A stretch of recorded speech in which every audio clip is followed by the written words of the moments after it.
그다음에 좀 넘어가기 전에 이 링크 태그 폴더 같은 경우 보시면은 제가 어, 유튜브를 보면서 링크가 좋아, 태그가 좋아, 폴더가 좋아라는 유튜브를 좀 보면서 정리를 한 겁니다. 그래서 이 내용들을 보다 보니까 어쨌든 제일 좋은 거는 뭐 궁금하면 링크를 먼저 쓰고 그다음에 태그 같은 경우는 뭐 어떻게 써라. 그리고 폴더는 가급적이면 조심해서 써라. 이런 식으로 이렇게 좀 정리를 좀 했더라고요. 그래서 그거를 제가 지금 이제 그 웹에서 다운받아가지고 이제 저장을 해서 지금 보고 정리를 한 건데요. 옵시디언을 쓰면서 그 보통 다른 노트 앱 같은 것들 쓰시면은 그 웹에 있는 것들을 클리핑한다고 그러죠. 내려받아가지고서는 옵시디언에다 저장하는 기능이 굉장히 많이 필요하실 텐데, 근데 이게 보면 옵시디언에서 그 기능을 할 수 있는 플러그인이 좀 일반적인 분들이 좀 알기는 좀 어려우실 것 같아서 그거를 좀 소개시켜 드리려고 제가 좀 이거 플러그인 쪽에 이거 내용을 좀 넣었습니다. 일단은 플러그인 이름은 그 로컬 레스트 API라고 하고요. 요거는 이 API가 뭐냐면은 옵시디언 자체를 그 웹서버처럼 만들어서 자기의 원하는 볼트에다가 어떤 메모 같은 것들을 생성을 할 수 있게 해주거나 삭제를 할 수 있게 해주거나 그런 식으로 이제 웹에서 이제 이러한 메모를 관리를 할 수 있게 해주는 플러그인이라고 생각을 하시면 돼요. 근데 이 플러그인이 재밌는 건 뭐냐면은 이 플러그인의 설명하는 사이트를 들어가 보시면은 이 크롬에 있는 옵시디안 웹이라는 플러그인하고 굉장히 궁합이 잘 맞는다고 합니다. 그래서 제가 이제 호기심을 가지고서는 그 플러그인을 한번 찾아봤고요. 이 플러그인이 보시면은 요 웹사이트에서 옵시디안 웹이라는 플러그인이 있습니다. 그래서 이거를 크롬에다 설치를 하시면은 이 옵시디안 웹이라는 요 플러그인이 이 옵시디안에 있는 이 그 웹서버에 접속을 해가지고 메모 내용을 저장을 할 수가 있게 그렇게 됩니다. 이 설정 부분을 한번 간단하게 한번 보여드릴게요. 보시면은 여기 지금 이제 API를 넣으라고 되어 있는데 이 API는 뭐냐면은 제가 이제 로컬 레스트 API를 깔았다고 생각을 하고 이제 여기 설정에 들어와 보시면은 여기 이제 API 키가 여기 있습니다. 그래서 이 API 키를 복사를 해가지고 여기다가 붙여넣기를 해서 넣으시면 됩니다. 붙여넣기를 하시면은 얘가 이제 그 다음서부터는 이 볼트에 접속이 돼서 거기에 이 플러그인이 뭔가 쓸 수 있는 작업들을 할 수 있게 됩니다. 간략하게 한번 좀 보여드릴게요. 이분이 의대 쪽 뭐 연구를 하시면서 여러 가지 이제 문서 같은 것들을 조태로 해서 관리를 하고 그거를 옵시디언으로 보내는 거에 대해서 이제 정리를 하셨던 것 같더라고요. 그래서 요거를 이제 제가 한번 클리핑을 한번 해보도록 하겠습니다. 보시면은 여기 이제 옵션으로 들어가 보면은 이거를 어떤 식으로 캡처할 거다라는 이제 설정하는 부분이 있거든요. 여기서 이제 요걸 눌러보시면은 여기 지금 이제 좀 버그인데 이게 보면은 밑에가 좀 잘리죠. 이거 제가 그 개발하시는 분한테 고쳐달라고 얘기했는데 아직 석 달째 안 고쳐주고 있더라고요. 여기 보시면 이제 제가 어떤 식으로 노트를 저장할지, 뭐 템플러에서 시간이라든지, 그리고 이런 것들을 페이지 URL은 어떻게 넣어주고, 그 다음에 거기에 대해서 이 웹클리핑이 어떤 의미를 가지고 있고, 어떤 배경으로 만들어져 있고, 이제 그런 것들을 이제 여기서 이 템플릿 같은 것들을 만들 수가 있습니다.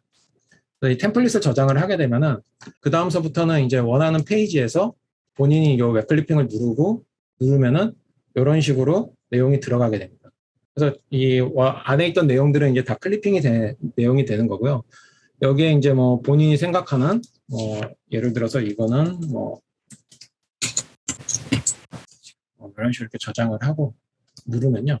이제 이게 그러면 이제 옵시디안의 클리핑이 된 겁니다. 나중에 이제 옵시디안 쪽으로 가보면요. 아까 제가 클리핑한 내용들이 제가 입력한 기능까지 해가지고 아마 이제 저장이 된 것을 이제 보실 수가 있고요. 그리고 언제 클리핑이 돼 있고 모디파이 돼 있다라는 것도 돼 있습니다. 그리고 그림 같은 것들도 다 다운이 받아서 지금 들어가 있고요. 이런 식으로 이 자기가 원하는 옵시디안으로 바로 이렇게 보낼 수가 있는데요. 이게 아마 그리고 여기서 조금 더 설명을 드리면은 여기 보시면 이제 이미지 파일을 다 이제 외부 링크로 다 이렇게 저장을 합니다. 근데 보통 이렇게 클리핑을 하다 보면은 클리핑을 하는 이유가 그림 같은 것들도 자기 이 어떤 옵시디안에다 저장을 하기를 원하거든요. 그때 이제 사용하는 플러그인이 바로 이 로컬 이미지입니다. 이 로컬 이미지라는 플러그인을 깔고 실행을 시켜주면은 아까 봤던 외부 링크들을 전부 다 다운받아가지고 로컬에다 그냥 다 저장을 시켜버려요. 그래서 설정하는 방법은 굉장히 간단합니다. 로컬 이미지에다 놓고 어디에다 저장을 할지. 저 같은 경우는 이제 리소스의 다운로드 폴더에다 저장을 하라 라고 지금 이제 했는데요. 여기서 이제 로컬 이미지, 예, 다운로드 이미지 로컬이라고 해서 선택을 하게 되면은 그 다음서부터 이제 여기 있던 이미지들을 다 다운받아서 이제 이렇게 로컬에다 다 저장을 하게 됩니다. 그래서 들어가 보시면은 여기 다운로드 폴더에 아까 이 봤었던 여기에 썼던 이제 이미지들이 여기 이제 다 저장이 되는 거고요. 이런 식으로 그림 같은 것들도 로컬에다 다운을 받을 수가 있습니다. 그렇기 때문에 이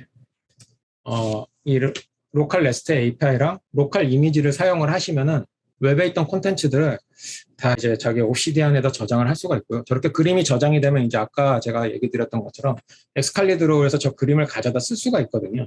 그러면 이제 그 이미지 같은 것들을 자기가 원하는 형태로 이제 계속 발전시킬 수가 있는 겁니다. 그런 용도로 쓰시면은 굉장히 좀 편하게 쓰실 수 있을 것 같고요. 그 다음에 이제 이걸 그림 같은 것들 이렇게 쓰다가 보면은 원본 파일이 삭제가 되고 이미지 같은 것들이 이제 안 쓰이게 될 경우에는 그림만 딸랑 남게 되거든요. 그때 이제 사용하는 플러그인이 요 클리어 언유즈드 이미지라는 요 플러그인을 쓰시면은 이 안에서 사용되지 않고 있던 모든 이미지들을 그냥 다 삭제시켜 버립니다. 이게 좀 조심하셔야 되는 게 링크가 없는 것들을 다 삭제시켜 버려요. 그래서 저 같은 경우는 엑스칼리드로에다가 한글 같은 것들을 좀 이쁘게 쓰려고 한글 폰트를 넣어놨는데 이 한글 폰트도 그냥 다 날려버리더라고요. 그래서 이 지우지 말아야 할 것들은 여기 이렇게 경로를 지정을 해주시면은 걔네들은 빼고 나머지 것들만 이렇게 삭제를 합니다. 그래서 관리를 하실 때 쓰실 수 있는 플러그인으로 요거를 좀 추천을 드리고요. 그 다음에 요건 아마 데이터뷰는 너무 유명하니까 다 잘 아실 거라고 생각이 되는데요.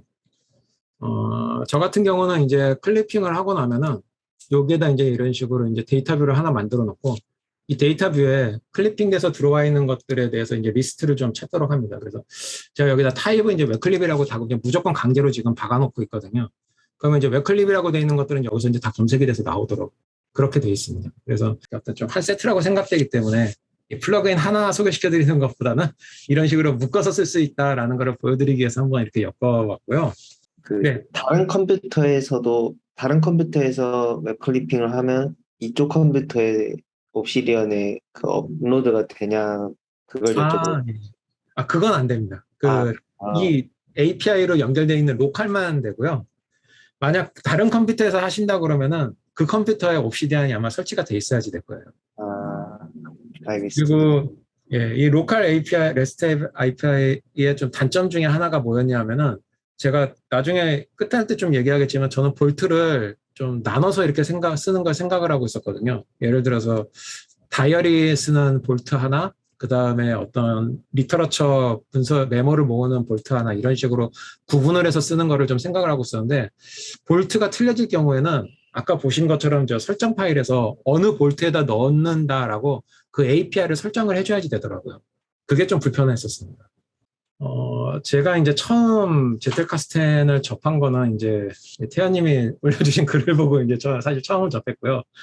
그 카카오톡 공개방에서 이러한 글 같은 것도 올려주신 것들 보면서 이제 클리핑 해가지고 보고 뭐 임시 메모라든지 문헌 메모라든지 연구 메모라는 게 있고 이런 식으로 생각을 발전시켜서 글을 쓰는 데까지 쓸 수 있다라는 거를 이제 좀 제텔카스텐으로 가능하다라는 걸 좀 배웠습니다. 그래서 옵시디언에서 제텔카스텐을 할 수 있지 않을까를 해가지고선 이것저것 이제 인터넷을 좀 찾아보다가 누군가 좀 이런 것들 이제 정리를 좀 했더라고요. 그래서 보시면 이제 흐름을 좀 정리를 한 건데 제일 먼저 이제 그 임시 노트라고 그래가지고 그냥 마치 여기서는 그냥 이제 그 작성하신 분은 데일리 노트를 그 임시 노트라고 지금 얘기를 하고 지금 작성을 했더라고요. 그래서 임시 노트를 먼저 만들고 거기에 이제 본인이 그 어떤 신경 같은 거 쓰지 말고 메모를 할 수 있는 환경 같은 거를 구축해라 라는 식으로 이렇게 작성이 돼 있고요. 그 다음에 이제 문헌 노트 같은 경우는 이 문헌에 대한 링크라든지 원본에 대한 정보를 남겨놓고 그 다음에 거기에 대해서 굉장히 축약한 표현으로 작성을 해라 라고 지금 되어 있습니다. 그리고 이러한 것들을 이제 인박스에 넣어서 정리를 하고 그 다음에 이게 노트가 완성이 되면은 이거를 이제 리터러처 노트 같은 경우는 이제 레퍼런스 폴더에다 옮겨라 그렇게 돼 있고요. 그 다음에 이러한 인박스에 정리되어 있는 내용을 가지고서 퍼머넌트 노트를 만들면서 이때서부터 이제 정말 글쓰기 작업이 시작되는 것 같더라고요. 그래서 뭐 주어, 동사, 목적어를 다 가지는 그 긴 문서로 쓰게 되고 이 퍼머넌트 노트의 키워드 같은 것들을 만들고, 그 다음에 이제 이 퍼머넌트 노트에 어떤 그 인덱스 노트라고 하던데, 이 인덱스 노트를 만들어서 이 같은 인덱스를 가지고 있는 것들은 이 노트에다 저장을 하고, 그 다음에 그 노트를 서로 연결시켜서 어떤 이제 뭐 그 생각을 발전시키는 그런 노트 같은 작업들을 이런 식으로 이렇게 발전시키는 과정이라든지, 아니면은 이 어떤 연구 노트에 대한 어떤 이제 시퀀스 노트라고 해서 그 생각을 한 단계 더 이제 점점 이제 부족한 것들을 더해주는 이러한 노트를 만드는 과정들을 지금 현재 이분이 이제 글을 썼는데, 제가 요거를 좀 이렇게 정리를 한 겁니다. 그래서 흐름을 좀 이렇게 그리다 보니까 각각 단계에서 만들어야 될 노트들, 그 다음에 그 노트들이 이제 어디에 저장이 돼야 되는지, 그리고 그 노트들이 어떤 노트들이 있는지, 이것들을 이제 좀 이렇게 정리를 한 거고요. 요거는 이제 그냥 제가 좀 보여드리려고 이 엑스칼리드로우로 지금 이제 별도로 그냥 따로 해서 만든 거고요. 이 노트들 사이에 이제 어떤 연결 관계를 좀 보다 보니까 여기 이제 이런 식으로 이렇게 연결 관계를 갖게 되더라고요. 그래서 일반 프리노트 같은 경우는 이제 프리노트라고 태깅을 하고, 그 다음에 리터러처 노트 같은 경우는 어떤 저자가 어떤 링크에서 작성을 했는지에 대해서 작성을 하게 되고요. 그 다음에 이제 그거를 연구 노트로 만들게 될 경우에는 이제 어떻게 그 연구 노트의 주제는 뭐고, 그 다음에 어떤 링크들끼리 서로 연결이 되고, 키워드는 어떤 식으로 넣어야 되는지, 이러한 것들에 대해서 제가 이제 좀 그 링크는 어떻게 넣어야 되고 이런 것들을 이제 그림에다 좀 이렇게 정리를 좀 했습니다. 그래서 이렇게 만들다 보니까 뭐 굉장히 신경 쓸 게 많더라고요. 이 노트를 하나 만들고 연구 노트를 만드는데 링크도 만들어줘야 되고 키워드도 생각을 해줘야 되고 뭐 인덱스 노트도 만들어가지고 서로 연결시켜줘야 되고, 이제 그런 것들이 아, 이거를 다 하고 나면 글을 잘 쓸 수밖에 없겠구나라는 생각이 좀 들 정도로 굉장히 좀 많았습니다. 그래서 이러한 것들을 좀 쉽게 할 수 있는 게 좀 있지 않을까라는 생각을 해가지고선 좀 이렇게 플러그인 쪽에서 그거를 좀 찾아봤었고요. 그러다 보니까 이제 몇 가지 좀 플러그인들이 좀 괜찮은 게 있어서 그런 것들을 좀 소개시켜 드리도록 하겠습니다. 혹시 이 슈퍼차지드 링크라는 플러그인이 있는데, 아마 이거 유튜브에서 이렇게 좀 보시다 보면은 그 뭐라고 해야지, 그러니까 지금 제 옆에 보시면은 여기 이렇게 좀 이렇게 막 링크 같은 경우는 이렇게 클릭 같은 거 달아놓고, 그림 같은 경우는 옆에 이렇게 이런 식으로 체크되어 있는 것들 아마 보셨을 거예요. 이게 뭐냐 하면은 제가 여기 이제 리터러처 노트를 제가 하나 시범 삼아서 이렇게 아까 그 문서에 있는 것들에 대해서 미술처럼 만들고, 그거를 갖다가 이제 아직까지는 뭐 퍼머넌트 노트를 저는 아직 만들진 못했습니다. 슬립박스에다. 근데 이 만드는 과정에 이 여러 가지 메타 태그 같은 것들을 이제 많이 작성을 하게 되거든요. 아까처럼 보신 것처럼 링크도 걸어줘야 되고 뭔가 열어주고 해야 되는데, 이러한 작업들을 했었을 때 이게 어떤 문서인지, 그 다음에 이게 어떤 단계까지 작업을 했는지, 이러한 것들을 좀 바깥에서 시각적으로 볼 수 있지 않을까 했던 게 바로 이 슈퍼차지드 이 링크 태그였습니다. 이게 간단하게 좀 설명을 드리면요. 저 같은 경우는 이제 이 메타 태그에다가 이런 식으로 이렇게 좀 정리를 하려고 따로 이렇게 좀 만들어 봤거든요. 예를 들어서 문서에는 이제 뭐 언제 생성했고, 이게 언제 제가 한번 변경을 했고, 이 아까 했던 요 알라이어스하고 어서하고 타이틀 같은 경우는 뭐 이 리터러처로 제 원본이 어디서 왔는지 이거를 저장하기 위해서 만들어 놓은 거고요. 그 다음에 요건 이제 제 거다라는 표현을 하기 위해서 만들어졌었고, 옵시다에서 작성을 해놨다라는 거고, 그 다음에 어디서 왔는지는 이제 뭐 책에서 가져왔다, 뭐 이런 것들에 대해서 이렇게 좀 이 종류를 구분을 해놓고, 이제 여기 부분이 이제 이겁니다. 그래서 아까 제트카스트에서 많이 보여드렸던 뭐 리터러처 노트라든지 미팅 노트라든지 데일리 노트 이런 것들이 타입에다 저는 이제 좀 집어넣었어요. 그분은 이제 태그에다 집어넣으라고 돼 있는데, 저는 이제 태그를 뭔가 다른 용도로 쓰기 위해서 좀 그거는 뺐고 타입에다 집어넣고, 그 다음에 이제 문서 같은 경우, 노트 같은 경우 이제 처음 만들어지게 되면은 이 노트가 처음 만들어지고 난 다음에 제가 어느 정도 이제 좀 가공 작업 같은 것들을 해야 되잖아요. 편집 같은 작업들을 하고, 그 다음에 이제 그 노트가 어떤 다른 노트하고 연결되고, 그 다음에 이제 그런 것들이 모두 다 끝났을 때 이제 완성이 된다라고 생각을 해서, 이거 이제 스테이터스라는 태그를 주고 여기다 이런 내용들을 좀 적도록 그렇게 좀 이제 정리를 좀 했습니다. 그 외에도 이제 태그라든지 CSS라든지 이런 여러 가지 그 것들을 이제 이 메타 태그에다 이제 집어넣도록 이렇게 설정을 좀 해놨는데요. 예를 들어서 뭐 퍼머넌트 노트 같은 경우는 이 퍼머넌트 노트에 어떤 색깔을 입혀가지고선 얘가 퍼머넌트 노트라는 걸 이제 보고 싶고, 아니면은 뭐 스테이터스가 지금 이제 다른 데랑 연결까지 됐다. 아니면 처음 만들어졌다라는 것들을 여기다 이제 보여주는 이제 그런 역할을 한다라고 생각을 하면 돼요. 네, 여기서 보시면은 이제 제가 이 슈퍼차지드 링크 같은 경우는 제가 사용하고 있는 이 두 가지, 이 스테이터스랑 타입을 여기서 이제 지정을 해놓고 그 스테이터스가 타입이 어떤 거일 때 어떤 식으로 보여줘라 라는 거를 지정을 할 수가 있습니다. 예를 들어서 이제 이 어트리뷰트가 예를 들어서 이 타입이고 이 타입이 이제 플리팅이라는 임시 노트일 경우에는 제가 여기에서 얘의 스타일을 색깔을 녹색으로 표현이 되게 해달라라고 이렇게 지정을 한 겁니다. 이거 색깔은 이 슈퍼차지드 링크라는 플러그인을 사용하실 수도 있고요. 그 다음에 여기 보시면 이제 스타일 세팅이라는 플러그인이 또 있습니다. 그래서 여기서 바꿔주실 수가 있습니다. 여기 보시면 슈퍼차지드 링크라는 플러그인이 있는데 여기에 보시면 이제 예를 들어서 타입이 플리팅일 경우에는 제가 여기서 슈퍼차지에서 집어넣은 거거든요. 그러면은 타입이 플리팅의 경우에는 요거를 이런 식으로 녹색으로 보여줘라. 색깔을 바꾸면 이제 자기가 원하는 색깔로 바꿀 수가 있습니다. 이렇게 해놓으면은 나중에 들어와서 이렇게 보셨을 때 여기 이제 요 작업창에서 색깔만 봐도 이게 어느 노트이고 그 다음에 앞에 보시면은 이제 이 노트의 상태가 처음 만들어졌을 때는 요 밑에 선만 있도록 만들어졌고 그 다음에 이거를 약간 좀 제가 이제 만져서 건들기 시작했을 경우에는 요 정도 이제 박스가 채워지게 만들어져 있고 그 다음에 이제 이 노트를 딴 데랑 연결시켰을 경우에는 요만큼 쳐지게 만들어지고 이게 완전히 다 끝났을 경우에는 이제 그때는 이제 체크박스 표시를 해서 더 이상 이제 볼 필요가 없다라는 거를 이런 식으로 이렇게 표시를 하도록 이렇게 만들어준 겁니다. 그래서 보시면 이제 이런 식으로 링크가 걸려있을 때 이 링크가 이제 완전히 다 만들어진 경우에는 이런 식으로 이렇게 얘가 자기가 알아서 이 링크를 넣어줍니다.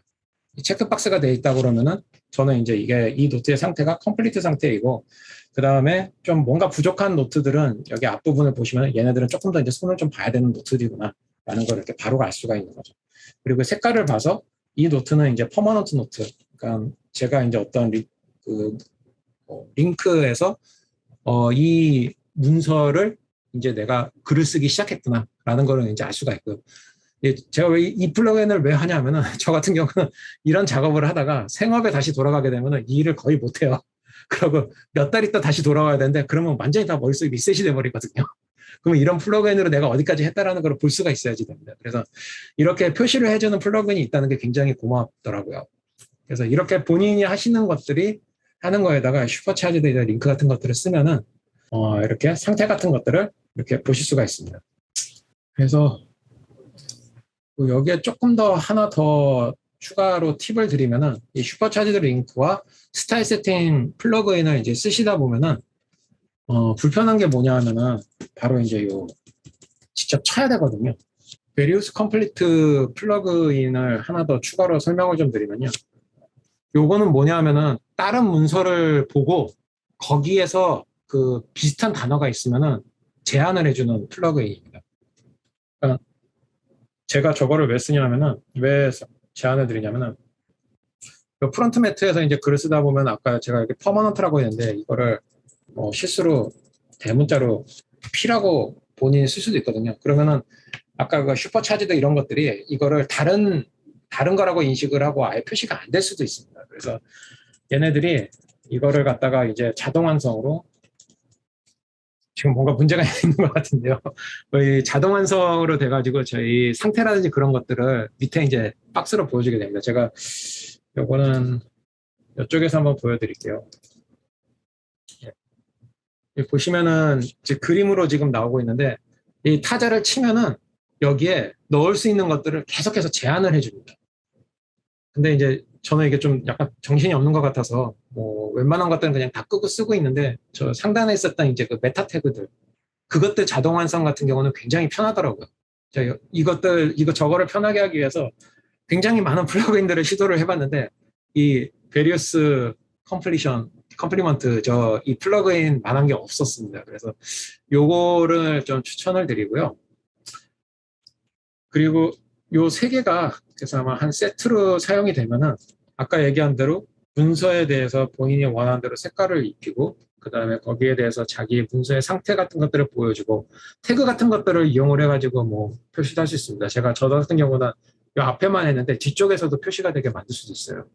그런 식으로 이제 본인만의 어떤 이제 노트 그거를 상태를 꾸밀 수가 있습니다. 그래서 이 링크 꾸미기에 대해서 한번 좀 이렇게 설명을 드리고요.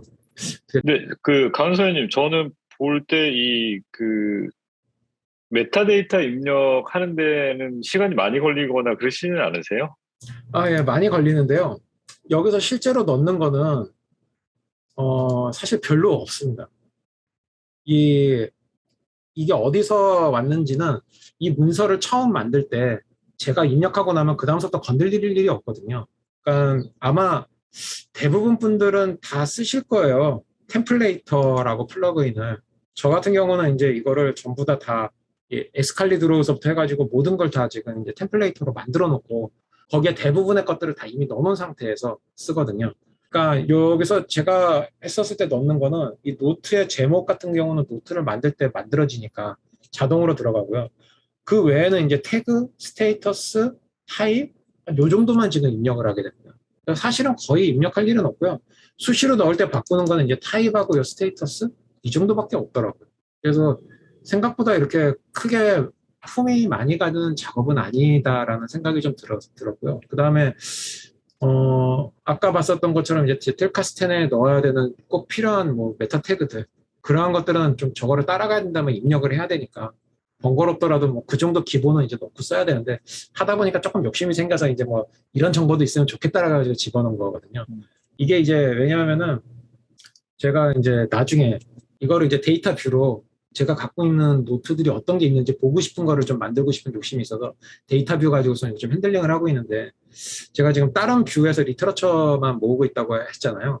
그게 지금 이 퍼머넌트로 넘어가는 게 적다 보니까 리터러처가 한쪽이 커지고 퍼머넌트는 없는 거의 적어지는 그런 상태가 좀 되더라고요. 이게 제가 봤을 때는 좀 하나의 좀 문제점이라는 생각이 들긴 해서 리터러처 몇 개가 모이면은 퍼머넌트 몇 개를 만들어야겠다라는 룰을 좀 이렇게 만들어야 되지 않을까라는 생각을 가지고서 이제 하다 보니까 그러려면 이제 그 어떤 리터러처가 모였다라는 거를 시각적으로 좀 볼 수 있는 게 좀 필요할 것 같더라고요. 그래서 여러 가지 메타데이터를 그런 용도로 좀 활용을 하려고 넣고 있습니다. 질문이 있는데요.